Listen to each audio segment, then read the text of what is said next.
আচ্ছা, বিরোধী দল হিসেবে বিজেপি 2026-এ স্বীকৃতি পাবে না বললেন কুণাল ঘোষ।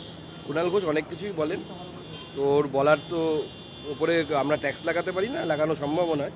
এর আগে উনি বলেছিলেন মমতা বন্দ্যোপাধ্যায়ের সবথেকে বড় বেনিফিশিয়ারি সমস্ত দুর্নীতির, এই কুণাল ঘোষই বলেছিলেন। অর্থাৎ কুণাল ঘোষ কখন কি বলেন তার কোনো ঠিক থাকে না। কোনো রাজ্যের আলাদা পতাকা হতে পারে, তবে কি প্রাদেশিকতাকে মাথা চাড়া দেওয়াচ্ছে তৃণমূল, এবং এটা বিধানসভায় মনোরঞ্জন ব্যাপারে তৃণমূলের বিধায়ক মনোরঞ্জন ব্যাপারে বিধানসভায় এই ব্যাপারটা নিয়ে দৃষ্টি আকর্ষণ করছে।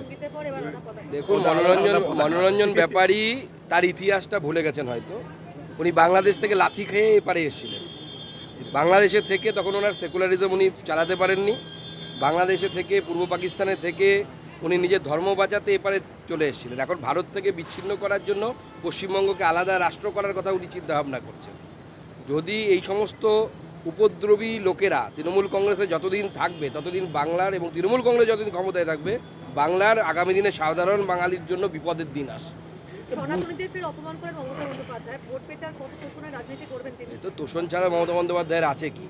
30%, অ্যাবাভ দেন 30% জনসংখ্যা তাকে একসাথে হয়ে ভোট দিচ্ছে। যেদিন হিন্দুরা তাদের ধর্মের শক্তি বুঝবে সেদিন হিন্দুরা একসাথে ভোট দেবে, মমতা বন্দ্যোপাধ্যায় উড়ে চলে যাবে।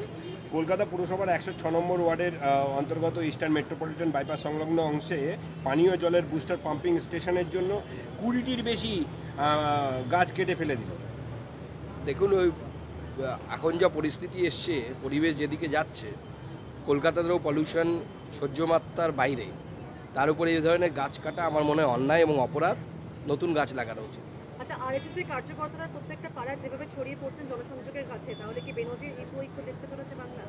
আরএসএস এর সম্পর্কে বলা আমার কাজ না। চণ্ডীতলার আইসি হাওড়ায় গুলিবিদ্ধ হয়েছে মধ্যরাতে, গতকাল মধ্যরাতে চণ্ডীতলার পেট্রোল পাম্পে।